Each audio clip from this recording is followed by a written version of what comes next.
Olmadı ki, ben de o dərəcə sevmişim.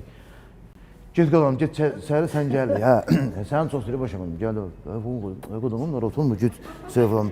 Bu öpəndən sonra başım şey oldu, nə ya? Hə, dedim, sən Allah bəsdir. Əməli başda əlimə qoyum. Dedim, sən Allah bəsdir, nə qutarı bir qərib yerdə. Dedi, sağ deyiləm. Mənə böyle tutdu, özü sözüm ağzımda qaldı. Belə töyük səs çıxdıran məndən. Allah verdi.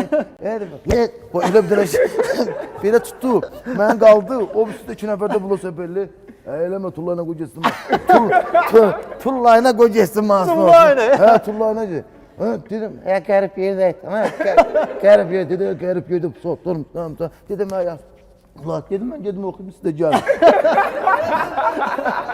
Hə, getdim səhəri, yazdım, muskantara deyir ki, şeydə, məclis hamısı dayanamam deyir ki, heç kim çıxarsın söylədə. Mən də gəldim, ay Allah, nə halda, gəldə nə olur? Demə, işte. Orası söhbəti gəlir, davam edir. Hə, nə olur, fəqət niyə qəhərləniz?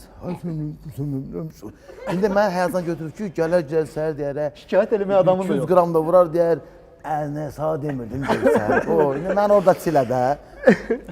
Sonra gəldilər, gördülər mən təmiz qəhərləmişəm burada. Bildiyin ağlıydı. Bayaqdan deyirdim axı, dəyərli qonaqlar, deməli bu günləri falan indi deyirəm ki, nağarım iştirak eləməsəm də olmur.